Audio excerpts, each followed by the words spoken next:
जय Jagannath friends आसीगला bumper भर्ती 2025 तो आपण मानकर योग्यता जदि दशम प्लस टू कि प्लस थ्री सहित आपण मैंने जदि आईटीआई करिसेंती तेबे आपण मानक पई जिंदल स्टील प्लांट तरफ एक नियुक्तिर सुजोग आसी जाउची जोटा कि आपण मानकर विभिन्न प्रकार पोस्ट पई नियुक्ति आसुची जोतरे भी आपण मानकर असिस्टेंट पोस्ट रहिबो एवं एटा आपण मानकर कंपनी रो जॉब रहिबो एबे को एटा ही आवेदन करा हेउची या पई मध्ये आवेदन रो प्रोसेस आरंभ होई गलानी जदि भी आपण माने जिंदल स्टील प्लांट रे चाकरी करिया पई इच्छुक अछंती तेबे भिडियोटी को प्रथम रु शेष जाय देखंतु एवं एथिरा आपण मानकर दरमा 20,000 पर मंथ रही जिवो एथिरे कोनोसी परीक्षा हेबो नाही सीधा भर्ती रहिबो तो किपरि भाबरे आपण माने एटा को आवेदन करि परिबे आवेदन रो स्टेप बाय स्टेप प्रोसेस सब किछि इन्फॉर्मेशन मु आपण मानको ए वीडियो माध्यम रे जोगाई देछि एवं या पई आपण मानकर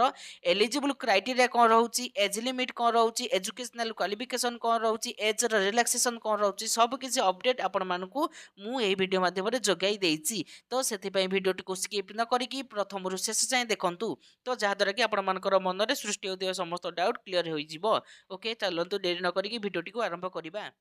तो सर्वप्रथम आपण मैंने गूगल किंबा क्रोम ब्राउजर ओपन कर दिंतु तो से आपण मैंने गोटे सर्चर टाइप यूआरएल देखिए पाउथिबे तो सेठी टाइप कर दिंतु ओडिशा जीओबीटी जॉब तो ओडिशा जीओबीटी जॉब टाइप करबा द्वारा एहीपरि भाबरे गोटे पेज आपण मानकर सामने रे आसी जिवो तो देन प्रथमे आपण मैंने गोटे लिंक देखिए पाउथिबे तो से लिंक को क्लिक कर दिंतु तो लिंक को क्लिक करबा द्वारा एठी आपण माने सब किछि अपडेट पाई परिबे तो दशम रिलेटेड जॉब जेते सब रहउची दशम प्लस टू लेवल रो जॉब जेते सब रहउची ओडिसा रो गवर्नमेंट जॉब जेते सब रहउची ओडिसा रो डिस्ट्रिक्ट लेवल जॉब जेते सब रहउची बैंक रो लेवल रो जॉब जेते सब रहउची तहसील लेवल टू आरंभ करिकि पोस्ट ऑफिस रो जॉब जेते सब रहउची सब किछि रो इन्फॉर्मेशन सहित आगुआ वेबसाइट रे आपण माने एठी पाई परिबे तो देन ताको स्क्रॉल डाउन कर देबे तो स्क्रॉल डाउन कला परे एठी आपण माने गोटे लिंक देखिया पई पाउथिबे Jindal steel plant flower recruitment 2025 apply online एही परि भाबरे गोटे लिंक देखिया पई पाउथिबे तो से लिंक को क्लिक कर देबे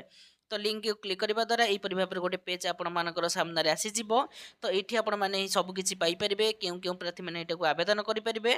तो प्रथमे ऑर्गेनाइजेशन रो नेम रहि जाउची Jindal steel power limited organisation रो नेम रही जाउची टाइप ऑफ जॉब जे देखिबो एटा आपण मानकर परमानेंट रो जॉब रही जिवो एवं ए कैटेगरी जे देखिबे एतरा आपण मानकर कंपनी रो जॉब रही जिवो तो टोटल पोस्ट एतरा आपण मानको विभिन्न प्रकार पोस्ट देखिया पई मिलबो एटा को आपण माने ऑनलाइन माध्यम रे आवेदन करि परिबे तो एटा को ऑल ओडिसा कैंडिडेट्स माने आवेदन करि परिबे या पई आवेदन रो प्रक्रिया वर्तमान समय रे आरंभ होई गलानी तो उभय पुरुष एवं महिला प्रार्थी माने ई फॉर्म टी को आवेदन करि परिबे तो या आपण मैंने जो देखिए एजुकेशनल क्वालिफिकेशन अर्थात शिक्षागत योग्यता जदि भी आपण मैंने दशम प्लस टू कि डिप्लोमा आईटीआई कि ग्रेजुएशन टी कर पीजी जदि कर तेबे जो रिक्रुटमेंट आसी जो भी जहाँ भी पोस्ट रही सब किसी पोस्ट आपण मैंने आवेदन करेंगे तो जदि आपण मैंने देखिए ये 5-6 प्रकार पोस्ट रोचे तो प्रथम आपण मानकर रही जाऊँगी assistant post then area sales officer post रही जाऊँगी देन एचआर रिक्रूटर पोस्ट रही जाऊँगी सेक्शन हेड पोस्ट रही जाऊँगी फाइनेंशियल कंट्रोलर पोस्ट रही जाऊँगी एवं असिस्टेंट मैनेजर पोस्ट रोचे सीनियर रजिस्टर्ड टीएसके कर पोस्ट रोचे manager F and A post रोचे एवं टेक्नोलॉजिस्ट मेकानिकल पोस्ट रोचे एरिया मैनेजर पोस्ट रोचे रिसर्चर पोस्ट रोचे head bio diversity and other post आपण मैंने देखिए पाइबे तो ये आपण मैंने 10-12 प्रकार पोस्ट देखिए पाइबे तो आपण मानकर मन मुताबक जेकोसी पोस्ट आपण मैंने आवेदन करेंगे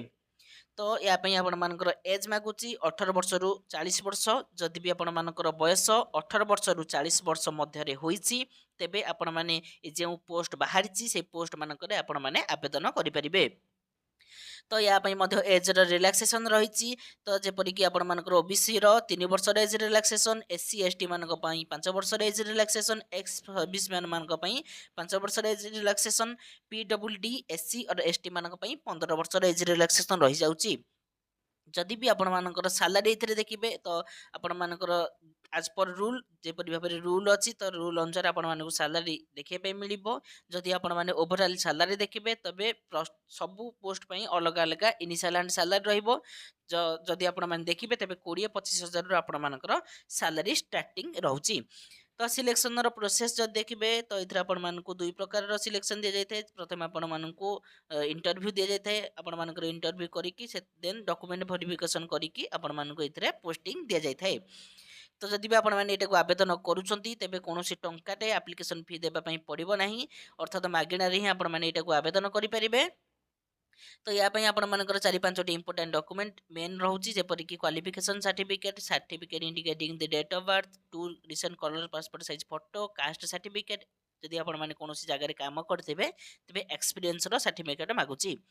तो यहाँ जब आप देखिए तार डेट तो यहाँ तो बर्तमान समय आवेदन कराऊँच तार लास्ट डेट रही जाऊँगी 30 दिन भितर जो आपर आवेदन स्टार्टिंग डेट होती तो से आपण मानकर 30 दिन भितर यहाँ आवेदन करा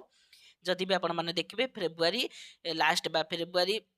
मास सुधा यहाँ को आवेदन सरीज तो यहीपरि भाव में आपण मानकर टोटाल इनफर्मेशन टी थिला जदि भी आपण मैंने यही जॉब रे अप्लाई करने इच्छुक अच्छा तेज कमेंट सेक्शन में कमेंट करूँ मुझे किपरि भाव में आवेदन कराए आवेदन स्टेप बाय स्टेप प्रोसेस सबकि इनफर्मेशन आपण मानक यही वीडियो माध्यम जोगाईदेवी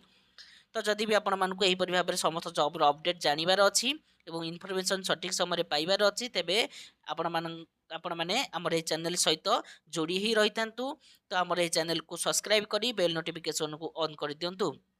जदि भी आपण मानक यही वीडियो भल लगी थाए तेबे आपण मानकर भल पाइबा स्वरूप